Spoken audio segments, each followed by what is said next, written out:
I just noticed I haven't done a video in like 6 days, and I'm not really prepared to do any kind of demos or anything like that for you, but I did want to throw this out there. It's just something that I've been thinking about, and that is kind of the evolution of lighting and why I'm making the choices that I've made with lighting today. This is not a sponsored video. This is just a vlog. I've been doing this for almost 40 years. It'll be 40 years this fall, and here's a picture of me, probably about 19 years old, in the DJ booth where I started.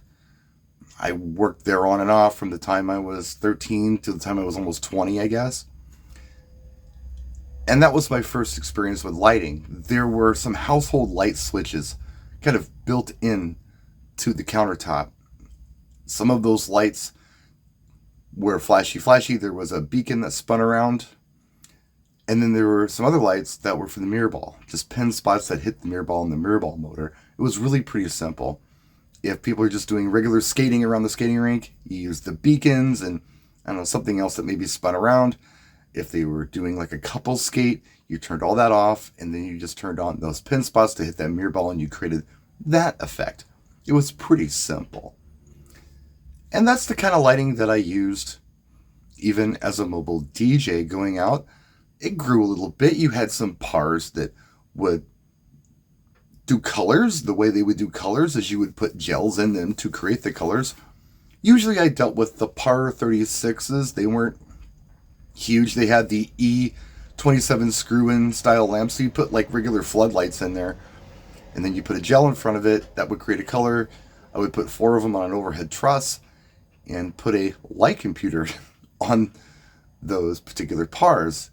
It was like a junction box. You could plug 4 lights into just, the regular outlet, plug it into there. And then this light computer had a sound active mechanism built into it where it would chase what outlets it turned on and off.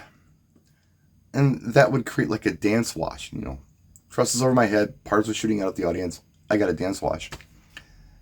Usually I like to do like a burgundy and a blue. Those are the 2 colors I use. So 2 burgundy pars, 2 blue pars with the gels in them to create some variation of lighting. Sometimes they would chase in a row. Sometimes they would go back and forth and alternate. The computer did what the computer did. It had like, I don't know, maybe 10, 12 built-in patterns that it would to choose from.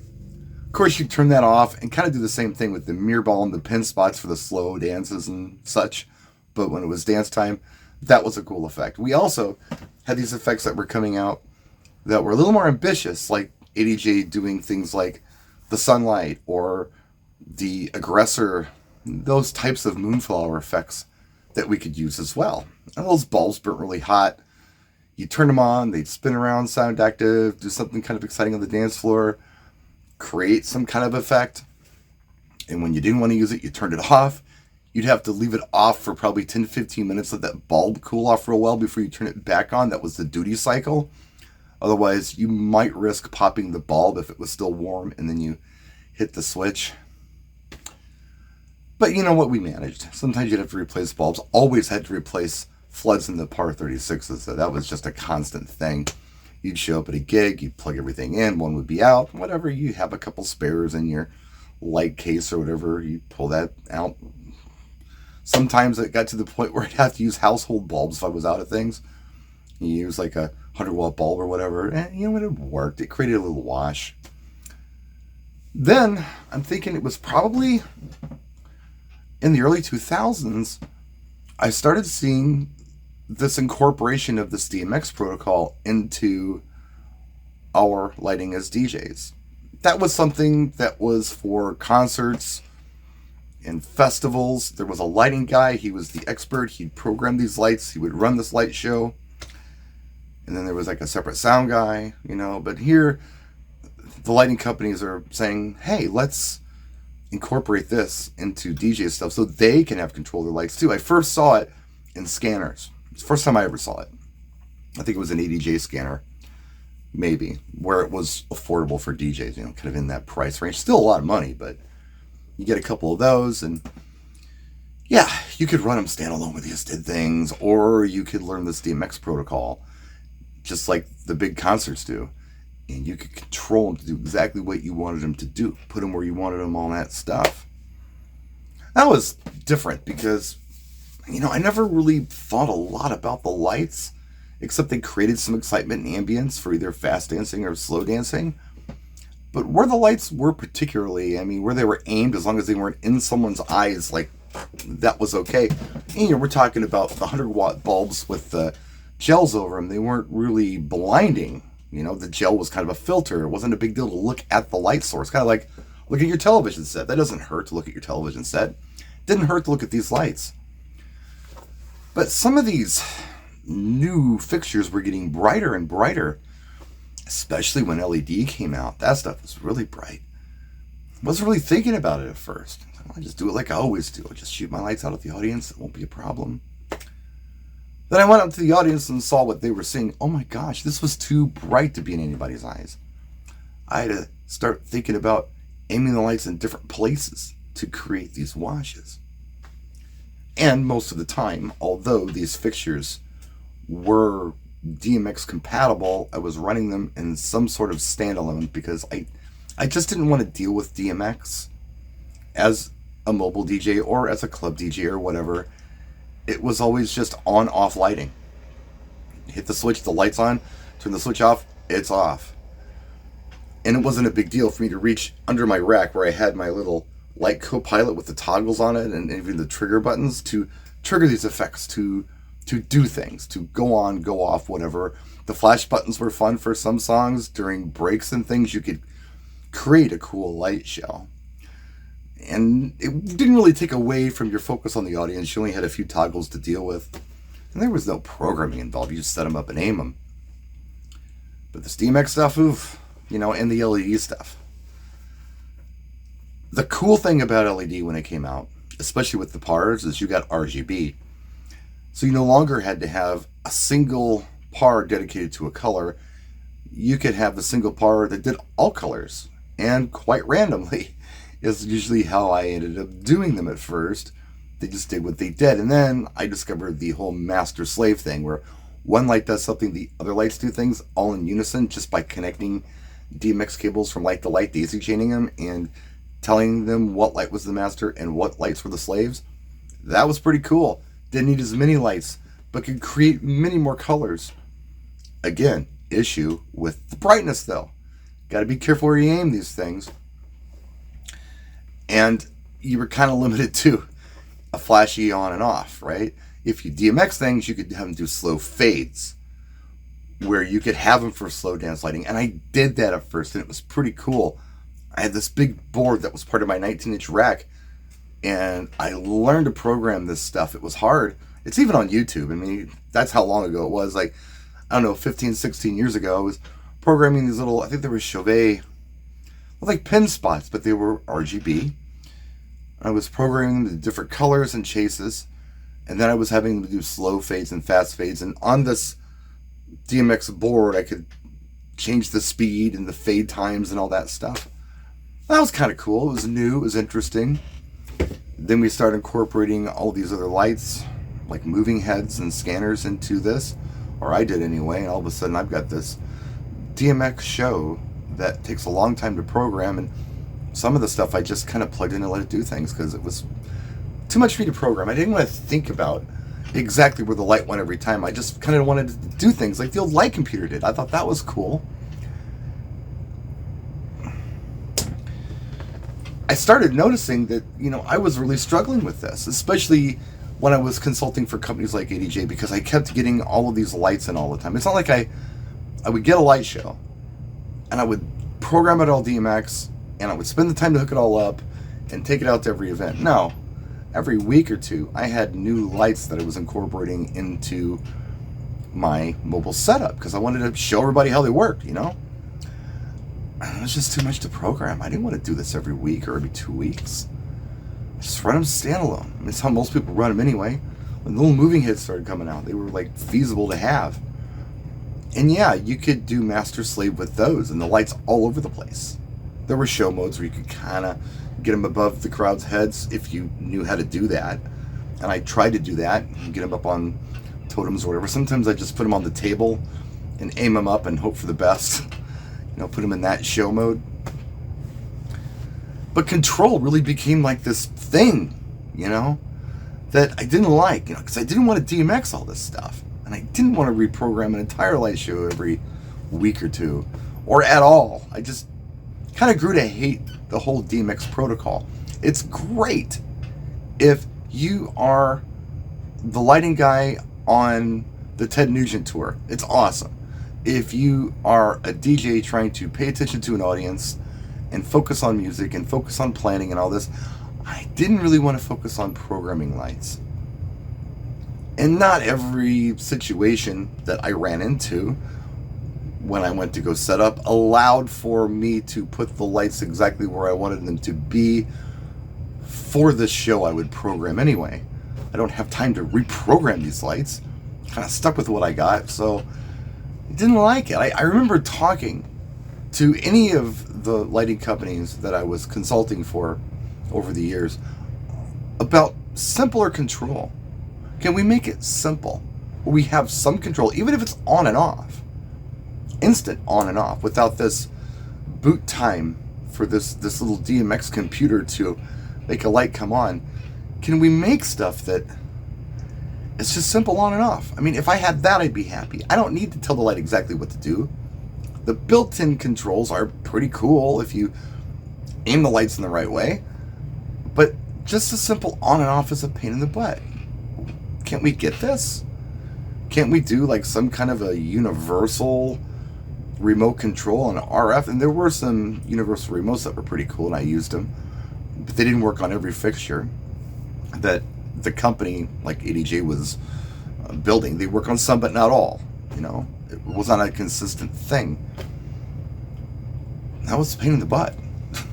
And then, you notice that, you have, I'm sure, over the past, I don't know, let's say 7 or 8 years, most of the lighting companies, Chauvet, ADJ, Blizzard, so many of them, have taken the focus away from the DJ industry, which is where they kind of got their start, mobile DJs, and moved on to production things. They're doing house of worship lighting, and they're doing small theater lighting and things of that nature. If you want to sell a lot of products to an organization, think about house of worship churches. They're everywhere. Every town's got them, and they got multiple ones.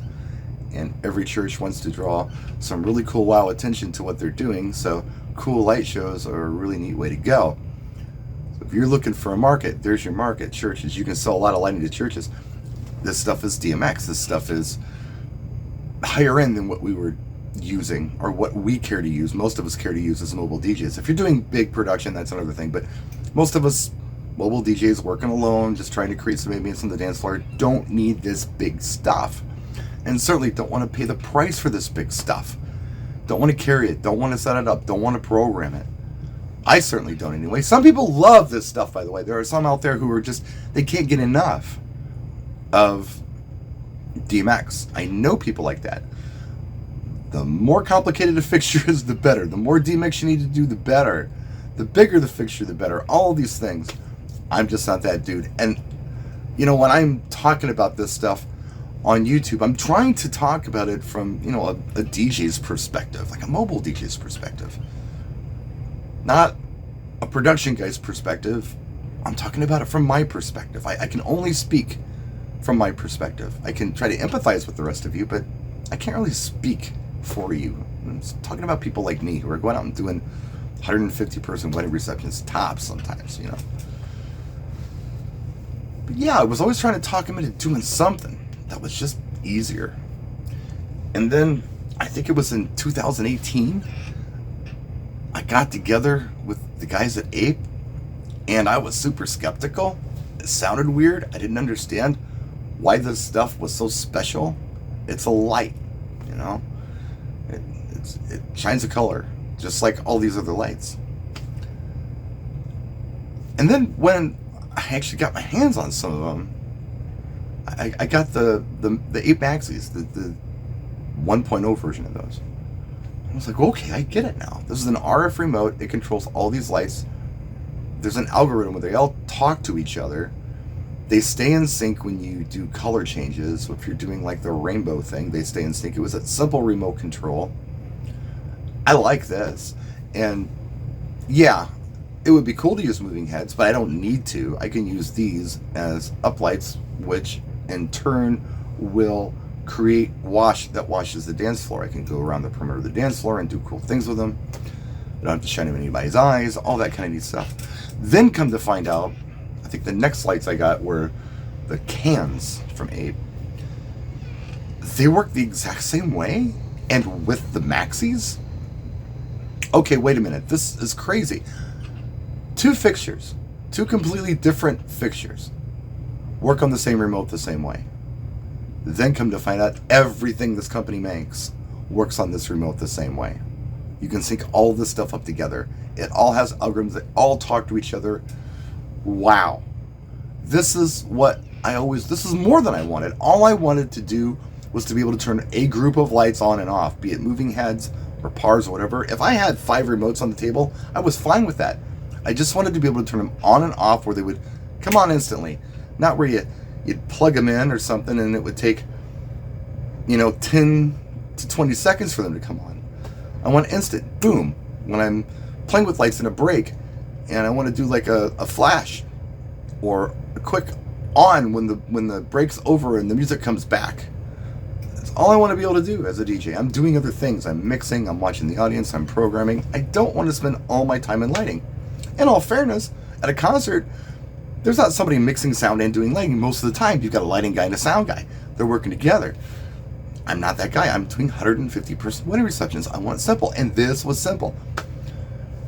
And then come to find out everything they make and have made sense works the same way on the same remote.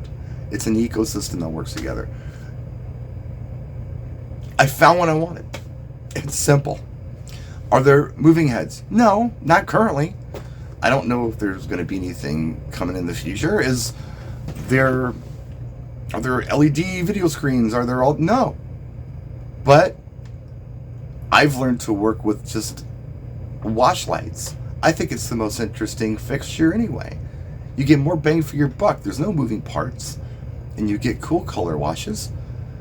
This is the stuff that I think is the most useful for us. Everything else is kind of a novelty to me. Where you get the stuff that spins around the little moonflowers or even heads. They're cool under certain circumstances. Bigger events. For smaller events, they're a little much, So I'm cool with pars, and that's why I'm there with that product right now. That's why I'm there with it. I was actively consulting for the company from 2018 to the pandemic. And then there was nothing going on during the pandemic, so I was not. And I still used the product because it was the right product to use.